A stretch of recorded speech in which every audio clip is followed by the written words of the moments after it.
Welcome to my channel RS Learning Zone. ENG 501 Lecture 1 Introduction to Language. What is language? Language क्या है? ज़बान इंसानों के दरमियान बातचीत का तरीका है, चाहे वो बोल कर हो या लिख कर हो।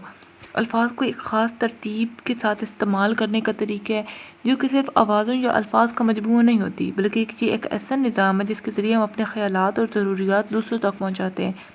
Language is a method of human communication, either spoken or written, consisting of the use of word in a structured and conventional way.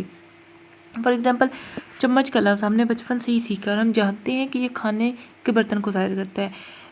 Second example, the word dog does not look like a dog, but we all know that it refers to the animal because we have learned it from our environment. उसकी बात है जी features of language. Language की खसूसियात क्या है, ज़बान की खसूसियात क्या है? Displacement, arbitrariness, productivity and duality. Productivity, cultural transmission and duality. The first one is displacement. Displacement ज़बान की सबसे अहम खसूसियत ये है कि हम वक्त या लोगों के बारे में बात कर सकते हैं जो कि उस वक्त हमारे सामने नहीं होते. जैसे कि हम माजी में होने वाली किसी बात को याद करके उसके बारे में बात कर सकते हैं, जैसे कल बारिश हो रही थी. For example, I will meet you tomorrow. This is about something that will happen in the future. Arbitrariness. Second, ज़बान में कोई भी लफ्ज़ किसी चीज़ का बराह रास्त अक्स नहीं होता. हम ये सीखते हैं कि हर लफ्ज़ का एक ख़ास मतलब है. जैसे कि किताब लफ्ज़ है, इसकी शक्ल का कोई बराह रास्त ताल्लुक़ नहीं है, लेकिन हम जानते हैं कि ये किसी किताब को ज़ाहिर करता है. लफ्ज़ किताब. The word table does not look like an actual table, but we use it to refer to that object. Productivity. ज़बान में हमेशा नए अल्फाज या जुमले बना सकते हैं. इसका मतलब है कि ज़बान की कोई हद नहीं है. अगर हम कोई नए अल्फाज, जैसे कि इंटरनेट का लफ्ज़ हमने हाल ही में अपनी ज़बान में शामिल किया है. सेल्फ़ी एक न्यू वर्ड है जो कि हमने रिसेंटली इन्वेंटेड किया है और now it's commonly used. Cultural transmission.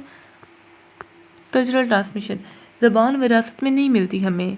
Cultural transmission सकाफ़ती मुंतकिली. ज़बान विरासत में हमें नहीं मिलती, बल्कि हम इसे अपने माहौल और सकाफ़त से सीखते हैं. जैसे कि अगर एक पाकिस्तानी बच्चा अफ्रीका में पैदा हो गया, वहाँ का रिहायशी बन जाए, तो वो उर्दू की बजाय अफ्रीकी ज़बानें सीखेगा. उसके बाद है डुअलिटी. ज़बान दो सतह पर काम करती है. आवाज़ें और उन आवाज़ों से जुमले या अल्फाज बनते हैं. जैसे कि NIB, निब भी बन सकता है, बिन भी बन सकता है. नून बे अलिफ, ये निब है, बिन बन कुछ भी बन सकता है. ज़बान के बुनियादी अनासर, एलिमेंट्स, अनासर दैट मेक्स अ लैंग्वेज. ज़बान के बुनियादी अनासर, इसके बुनियादी अनासर हैं एक वर्ड, दूसरा है ग्रामर और तीसरा है स्पीच एंड राइटिंग.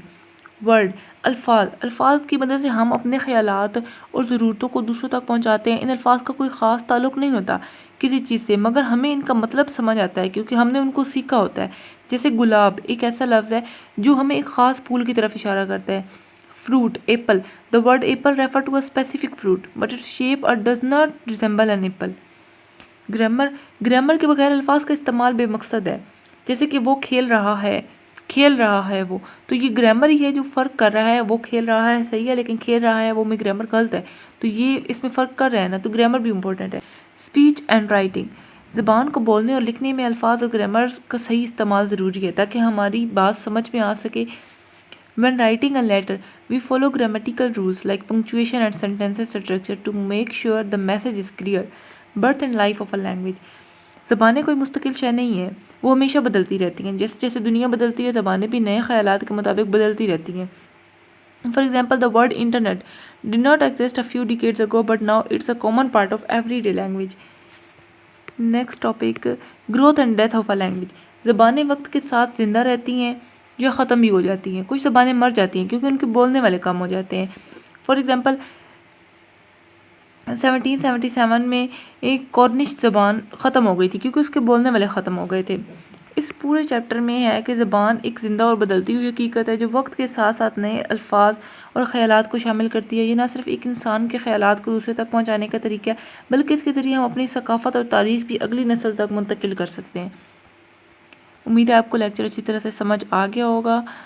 चैनल को सब्सक्राइब लाजमी करें, वीडियो को शेयर करें. मिलते हैं नेक्स्ट लेक्चर में, तब तक अपना ख्याल रखें. अल्लाह हाफ़िज़.